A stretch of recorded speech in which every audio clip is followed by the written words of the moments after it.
Chat బండ్ల మీద పానీపూరి తినేటోళ్ళంతా గీ ముచ్చట జర్రంత జాగ్రత్తగా ఇనుర్రి.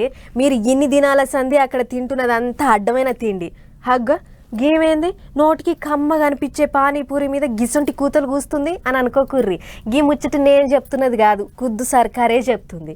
పానీపూరి తింటే పానాలు ఉష్కాకి అవుతాయని హెచ్చరికలు చేస్తుంది. మరి గట్లెందుకు చెప్తుందో మీరే చూడుర్రి. పట్నము పల్లెలు అనే తేడా లేకుండా ఇప్పుడు ఏడ పడితే అన్నే దొరుకుతుంది పానీపూరి. చాట్ బండి కాడ నిలబడి భయ్యా తోడ ప్యాస్ దాలో అని అనుకుంటా చిన్నోళ్ళు పెద్దోళ్ళు ప్లేట్లు పొతం పెడుతుర్రు.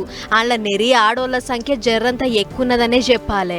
మరి ఇంతగానో జనం పానీపూరి కోసం ఎందుకు ఎగబడుతుర్రు అంటే ఆడ దొరికే రుచి కోసం. మరి ఈ రుచి నిజమైనదా లేకుంటే ఏమైనా అడ్డమైన మందులు కలుపుతున్నారా అని బెంగళూరులో చాలా దిక్కుల్లో చెక్కింగ్లు చేసిర్రట. అందులో చాలా మటుకు పేరు ఊరు లేని దిక్కుమాల మందులు కలుపుతుర్రట. సన్సెట్ ఎల్లో, బ్రిలియంట్ బ్లూ, కార్మోసిన్ అనే అడ్డదాకుల రంగులు కలుపుతున్నట్టు తేలిందట.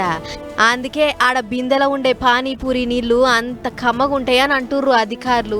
చాట్ బండ్ల కాడ వాడే కమ్మటి ఇంకా కారం సాసులు రాష్ట్రం మొత్తం బంద్ చేయాలి అని అనుకుంటుర్రట.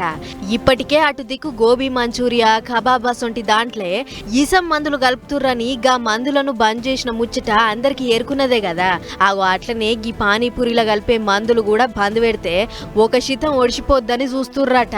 గీ అడ్డదాకుల మందులు కలిపిన తిండి తింటే పొల్లగాళ్లకు దురదలేషుడు కాకుండా బువ్వ కూడా చక్కగా అరగదట. అందుకే గా ఇసం మందులు కలిపిన తిండి తినకుర్రి అని అధికారులు ఒక తీరుగా మొత్తుకుంటుర్రు. ఒకళ్ళ తింటే మాత్రం క్యాన్సర్ అనే పెద్ద రోగానికి మీరు స్వాగతం పలుకుతున్నట్లే అని చెప్తుర్రు.